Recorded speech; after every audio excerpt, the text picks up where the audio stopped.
door. Welcome to PR Development Reception. These are the information and of course the bell. Look, Martin's in here. How you doing, Martin? Bit warm in here. Yeah. What about this heat wave, huh? Yeah. 36 degrees, I think. Yeah, that's enormous. Well, this is how the reception looks like from PRD. Actually looks pretty tidy, not too bad. It has its moments. That should be here, but there's not had a chance to move it yet. Yeah. But obviously I should have a nice little display cabinet in there. Eventually, when I get time, I've got so much work to do at the moment, but how it is. Yeah. Supply chain issues makes it take everything so much long. We had the same issue in the Netherlands. Although this is the office, it's also the engine building room, being the cleanest and the easiest to work with, so yeah. And comfy. And the coolest of as well. Yeah, I mean, this is just a standard rebuild. This will be going in a car for Christmas time. We're just waiting for the car to be painted. This is a 198 valve? Yeah, 1.9. Oh, yeah. All the usual liners, piston rings and all that. This is partly another MI16 what's getting done.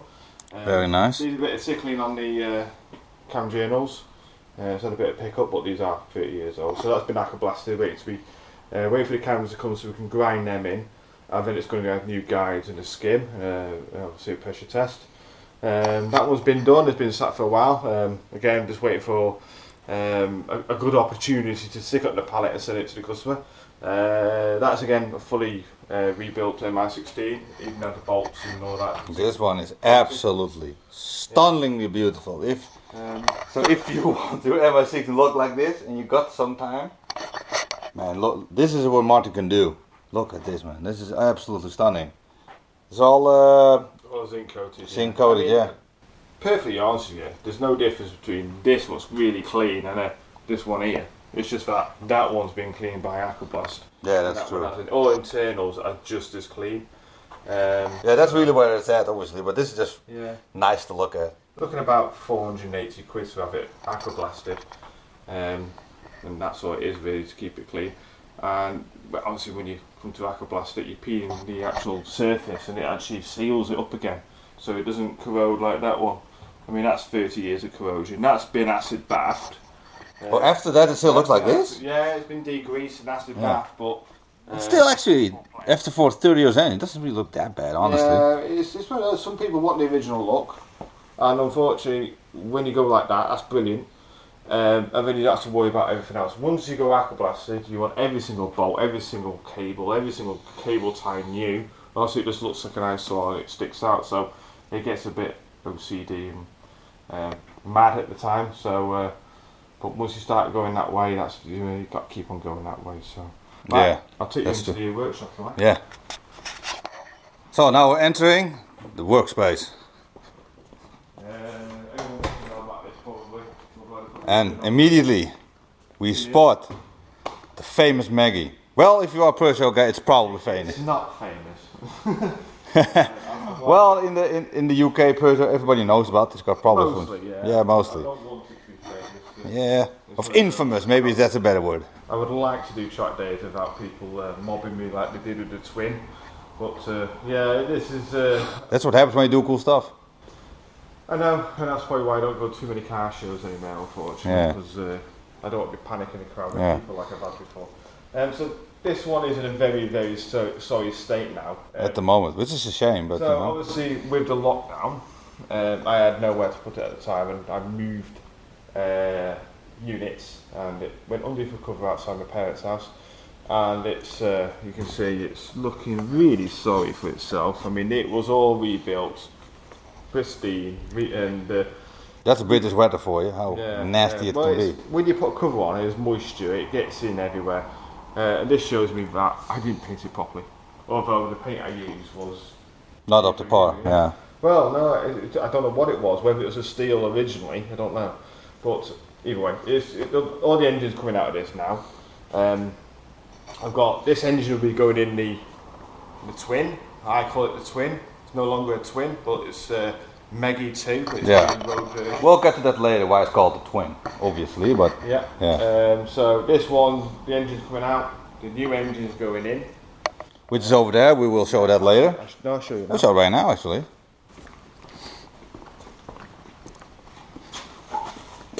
Frankenstein's monsters, I've been told. Again, this is Look a at this. one-off. It's a bit dusty, but For the people who know their stuff, this is a Renault RS engine, 2-liter turbo. Yeah, F4RT. Well, I call it the fart engine. It goes like stink.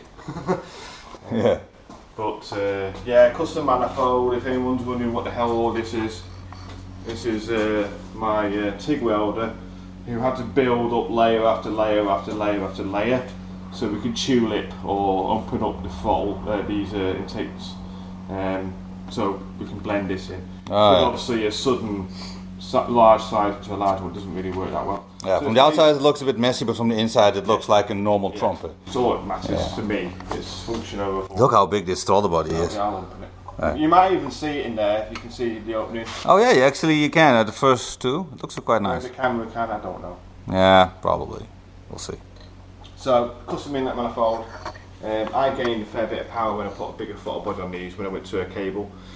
So I've worked on that theory. So it's had fully CNC head, inlet and exhaust. Much bigger valves, it's 1.5 on the front, 1 on the back. New valve seats, which are, don't ask me, I can't pronounce it. Silly amount of money. Double valve springs, titanium retainers, there's pretty much everything which you can do with these. Race cams, which are cat cams, which are a pain in the ass because you can't time them up without doing some sort of, well, basically have some turn the engine to, turn the crank to basically, not TDC, but you have to turn it to full valve lift, and then you have to then turn these cams until you get that full valve lift. So, annoying. Yeah, that's what you want to say. It's not like you can take these off and put a dial test gauge on them. You simply can't do that unless you put a little access panel in here now. I'm not doing that. So it's a bit pain out. Still need to put a cam sensor on there, which I've not known anyone to do yet. It might be a case of welding one on, and then obviously putting a cam seal of some sort in there. Obviously big injectors. This is a G30 660. Bigger than it needed to be. I did go full. What's the make actually? It doesn't say anything on it. It's a Pulsar turbo. It's Oh, Nissan GTR. No. Pulsar is a company Pulsar. Oh, Pulsar. It's not Garrett, although it's been made in the image of Garrett. They're fairly good. You didn't get these few failures, but you know, there's no quotable guarantee whether they replace them fairly easily. Again, custom exhaust manifold.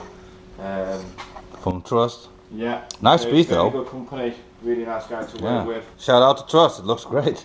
Yeah. That was actually a custom job to lift up, because obviously the back. We have got. God, it's been that long since I've been doing this engine. Fairly expensive. Is it Turbo Smart? Yeah, Turbo Smart 45mm. Again, forged pistons, forged rods, slightly oversized. Pretty much that's it, really. So if you can see, Martin doesn't only do MI16, also, what was it? F4RT engine. Yeah, it goes like stink. Yeah. Renault. Yeah. Renault engine. Don't get me wrong. I mean, this is the only Renault I've really worked on to this degree, anyway. I mean, I've worked on Renaults a couple of years, but I'm no specialist. There's a lot of work gone into this. A lot of development. Blood, sweat and tears, as it all are. But it's been sat here on this stand now for about 3 months. My car's been in the workshop for a month. It should have been done a month ago, and it's just been a case of trying to catch up with workload because I've got too many people wanting too many jobs doing. Exactly, yeah. So right, we'll go back to Meggy. I'll show you inside. Yeah.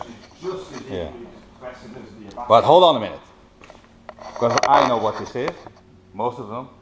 Give me some notes for the people who don't know. What is this? How it's built and the setup a little bit, because for the most people getting, wow, that's a 205. Yeah, Peugeot 205, 1986 D-Reg, turbo diesel. It started out as a turbo diesel. Turbo diesel, yeah. There's not much left of it. You probably couldn't recognise the difference between a GTI and a turbo diesel. It's a very early one. It was then rebuilt as a valley car with an MI60 in the back. It was then stood for 10 years. This has actually come from a good friend of mine who didn't have time basically. It had a completely different kit on it. I think it had the T16 kit on there.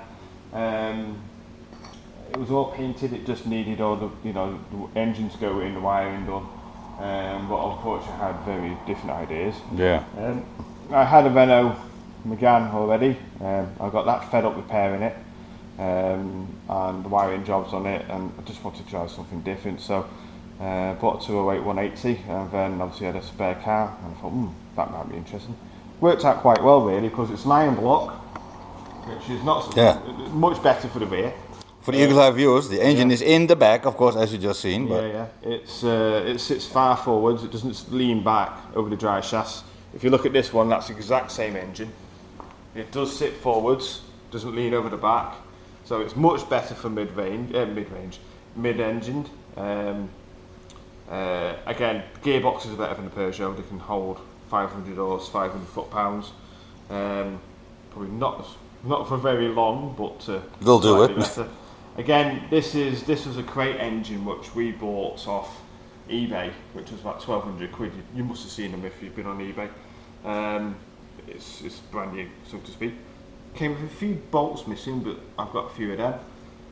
Everything else, all the new senders and all that, so it's a fairly straight swap. That was a lot cheaper than an engine conversion, so to speak.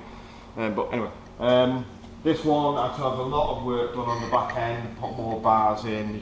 I put more strength in the back end, changed the subframe over, all custom wishbones, custom suspension. Everything's been mapped, so to speak, on a calculator. Yeah, from what car are the uprights? Yeah, so the uprights, or the hubs we call them, they are the Meganes. Oh, Meganes. No, tell a lie. They are Laguna DSI 3 litres, I think. No, they're a good setup. They're the only hubs that fitted the Megane dry shafts, and obviously if you know much about the Meganes, they have the swivel hub inside another hub. They were very, very heavy, very tall, and they wouldn't work, as simple as that. So we went for the simple hub, which is great because we can change the bolts and the camber settings in there, and it's the same similar setup for 205. Obviously it's got dummy steering rack in there, so to speak, but we've adjusted that now, so there's virtually zero bump steer. We can actually adjust it whether we want extra bump steer or less bump steer, so to speak. And obviously there's the same with the wishbones. They've been dropped down as far as we can on the outside for better roll centres, and there's been a lot of work. It's the same as the front, all custom front end. There's no anti-roll bars on it. A lot of people, I get a lot of questions why would I do that. I believe you don't need anti-roll bars on the track. If it rolls, you just tighten up the suspension. You do want it to roll because you want it to roll on the best patch of the tyre. So obviously that comes with time and getting to know your car. I mean, the first try on the track with this, I was absolutely blown away how well it went. Went too well to some degree. Probably won't want to mess with it too much. There's a few tweaks. I had a bit of understeer, but I had medium set tyres on the front which were already cut. Yeah. I'll show you them. These are Michelins. I mean, I got these off eBay for like 50 quid. They are rock hard. Oh yeah. The ones in the back of our triple, no, tell a lie again. The new Toya slicks, which are G compound, and these are super soft. So it was. Oh, you actually mismatched tyres. A good 2 laps, I started to get a bit of heat into tyres at the front. And then that's when I started really enjoying myself, so to speak. So I had a few teething problems. I could not get third gear. So basically in the back here, this cable system, it was very crudely done at the time, and again, I need to revise it, but it was not returning to centre. The spring in the gearbox is gone. These are quite big cables, which unfortunately the only ones which are swivel. So they swivel at this point here. A lot of them are fixed, so I was a bit stuck with that. But it worked first, second, not third, unless you're in that zone already in the centre, and then obviously third, fourth, fifth, and obviously sixth as well there. Never went to fifth, unless it was by accident, which you might have seen on the video. Oh yeah. So another system that I've done is let me just see if we can get these out. Oh, they just pop out. Yeah. So with rear engines, what don't have a cabin, you need to have access to stuff. That's what excuse all that. Yeah. Track car and all that. So you can see the massive charge cooler. That's water to air or? No, charge cooler. So it's water to air. Oh, water to air. The radiator's in here. That's the radiator. The reason I do this is I've had a lot of. That's gone from here. Oh. Yeah. So there's a fan there as well, so it can keep cool when it's sat still. I like to use it this way on the rolling road. You don't have enough air to cool them down, so you do get a little bit less power. But if you can keep this cool, spray nitrous into it, put ice behind it, and keep it really cool, you can get. I mean, this never went over ambient ever on the track day. It was 21 degrees, and I got 21 or 22, something like that. It's massive because I basically future-proofed myself with the same system what's on this and that engine. That goes up to 1,000 horse apparently, but I wouldn't say that. I would say about 600, which is where I am anyway. So this will be going on to that again. So there's just a simple switch over. Yeah. This what is it? Is it a water pump or fuel pump? No. That's water pump. Water pump. So a lot of people quote the Ford RS one. I think that might even be a copy, you know, because I wasn't quite. It looks like a nice bit of hardware, by the way. Yeah, it does flow a fair bit of water as well. I mean, it's sounds like it comes out like a hose pipe when you've got the hose off. So. Yeah. And I also couldn't believe how much space you actually have left in it, because I know the back of the 205 is very spacious. Yeah. Of course, this is for the people who know. This is the place where the rear seat used to be. This is where the somewhere around here is where your headrest would be, even though it doesn't have a headrest, but the rear seat. Yeah. And the rest is trunk. But this is so just. it's a sealed bulkhead. Yeah. Completely sealed off, which for me was an absolute nightmare. If I'm honest with you, there's a electric rear view camera, so I can see behind me. Yeah. But when you come into corners at silly speed, you want to glance over your shoulder in your blind spot, which I naturally do, and I couldn't see anything. So a few times I went around corners, I just had to hope and pray that there was no one there trying to overtake me, which you can't do on corners anyway. No. But you just got to assume that not everyone knows what they're doing. So it's not nice to look out there. So this might be revised, might put a bit of polycarbonate in there. So yeah, as you can see from inside, it's just been sat for 2 years outside. Nature's come to its ways, which is weird, even though it. Yeah, I can't produce any more weight out of there unless I start going aluminium bars. Again, it's not worth it. I mean, I built the car for £9,000. It took me 18 months to build it, and yeah, lots of blood, sweat, and tears, and all of that. If anyone's wondering what these are not for jacking up on. This is for my sills. So I have sills that come across here and bolt on the side and drop down, and that's what the catch is there. Yeah. So basically, sills, aka side skirts. Yeah, side skirts. Yeah, side skirts. Basically all. So I already knew that, but this was to seal the air from underneath the car, because I was going to go a flat pan, which I've not had a chance to do that yet. Yeah. So basically the same idea as what I'm going to do with my car. Possibly, yeah. But I didn't think the extra weight of the panel would actually help, but I don't know yet. I've got 600 horse now, so that should be a bit different. Having extra downforce is going to be beneficial, let's be honest. Take you on to the front. Can I move it back? I don't know. Does it still have a handbrake? No, I haven't. But it will be in gear. Yeah, probably. There you go. There you go. So roll it back. Ooh, No problem about that. I know what it is. yeah, I know what it is too. Just the top of the. And stop. So you can see the back window in there. That's the same sort of thing. Yeah. Get out, access to stuff. Looks pretty neat though. Yeah. When it was clean, yeah. I mean, you'll see photos online of how clean this was. I'm replacing these doors. These are glass fibre doors. Because they are useless. Yeah. I go back to the steel doors and have them gutted out, because you can hear the wind blowing through them, and it adds to the fear factor for your passengers. But I've had too many passengers being sick on me in the past, and it's not good. You only be sick when the car stops. Yeah. So at the front end, tell us what you got. So this was where the radiator for the charge cooler was going to go. And I basically changed my mind. I thought, I remember seeing a TV, not TV, was it? An Aston Martin a very long time ago with a big air dam. and I thought that would look pretty cool. And there's lots of space in the front, and I need lots of front end downforce. So, that's what this is all about. And obviously, as I was building it, it got bigger and larger and wider. Obviously, you can see the actual bonnet as well. It's been cut out to allow the air in. So it acts a bit like a spoiler, so to speak. I still need to put a splitter on it because I still need more. You can never have enough front downforce on these things, no engine in it. So I'll just take this off. So this is where all the fuel pumps are. Ah, panel, yeah. Yeah, again you can see where the rain's been. Oh, so, such a shame, yeah. Double fuel pump, you got your swirl pot, 3 masters here. Where's your fuel pot? Oh, that one. Yeah, that's a swirl pot.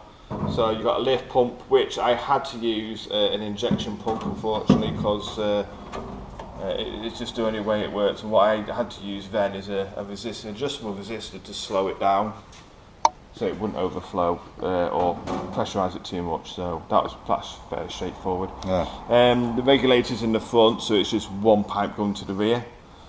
For the injectors, so there's no return pipe. No, use a deadhead system. Yeah, makes it much simpler. And obviously, there's a fuel tank. The fuel tank's underneath as low as I can.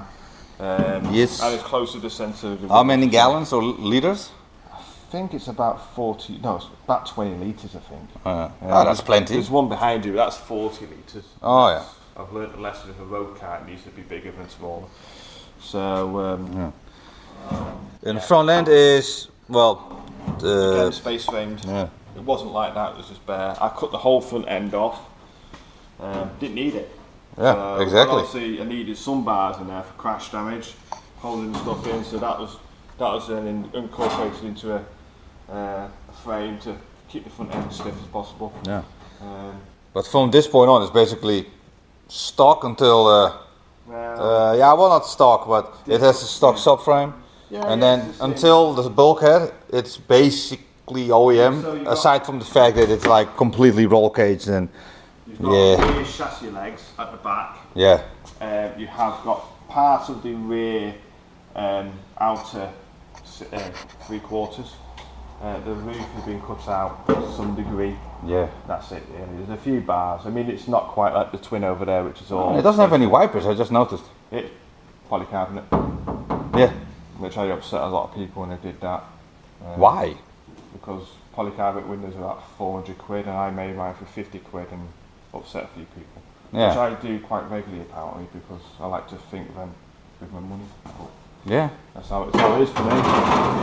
That's probably why we like it so much in the sense of this. Yeah, I mean the powder coating was done by Coyote. I mean, I love that. They did an amazing job. Everything which was red just pops. Unfortunately, my paint doesn't. Front coilovers, rear coilovers, all custom made. I can show you some over here actually, which are very similar. So, this is what I was going to replicate and put on the front of this one, but unfortunately, it didn't work out very well. They were too high. So now these will be going on. These things are massive, yeah. Yeah. So this is a good example. I'll use this one here. This is a Renault setup, right? Yeah. So this is a Laguna hub, which is aluminium, very light. I think it's got a bolt-on wheel bearing. You have to ignore this. This was made for a different setup. Gas golds. Again, you can adjust these, which is nice. I've had to grind that out to get them to fit, as they were absolutely perfect. But again, they'll have to be powder coated before they go back on. Yeah. I do think they were very well powder coated anyway. Oh. These are not Coyotes, as you can see. They've got lots of splatter all over them. But no, they were good to what we need and use them for. Nice setup though. Too bad the shame it doesn't work. We have plug one off front calipers and discs, which are. Yeah, I spotted that. These are like very nice setup. Yeah, look at all the great those. These are 305s or even bigger. The disc. Oh, I think the 330s. Yeah, and floating, if I see. No. I didn't do that. I didn't really think there was a need for that. Oh, what are these Allen helpers for? Well, they're the bells. The inners of the bells have obviously got your disc, got bolts to it. Floating. Do I have an example of a floating disc? not to hand unless we dig in some boxes, but basically a floating one is your little spring in between the bell and there. So when you brake, if one of your pads is earlier than the other one, it just centres a bit better. Yeah, and the hubs are still 205s or also Laguna? The hubs are 406 on the front of here. Oh yeah. Yeah, and I basically cut the CV boot off, the dry shaft in well, I actually cut it off at the CV boot, and then machined as much as possible. Yeah, you made caps out of it. It's just got a stud going through there now, and obviously to tighten up the wheel bearing. And these brakes, I do recognize them. Are they from a 6-pot? No, they're not the 406 ones, right? These yeah, are. they were developed by Pug One Off. They do them for 205s, and obviously they're really nice. Yeah, they do a big. But they look very similar to the Megana Rest Trophy ones. They look very similar. I couldn't tell you. Yeah. No, spent too much time in the workshop to actually spot things like that. But yeah. Well, yeah, that's basically it. Unfortunately, we can't take it out, obviously, because it's in here. But it does run. It does run. What? It does run, but we've got no fuel in it. And probably no electricity in the battery as well. The last time I ran it and put it on the roll and load it made 160 horse, and it was only till I checked the fuel had gone stale. Yeah. It was a mess. Evaporated, so it ran fine, but when we tried to put the power down, it did not like it. Pre-det, you name it. So we just need to obviously put some better fuel in, but there's no point now because we've got another engine going. Yeah, exactly. Well, that's it for Maggie. That's an amazing build, and now we have 2 more cars to go. Actually, you see one behind you. Yeah. The Blurple Dimmer, which we already talked about with the engine, the crate engine, which I think is very awesome. Yeah. So this was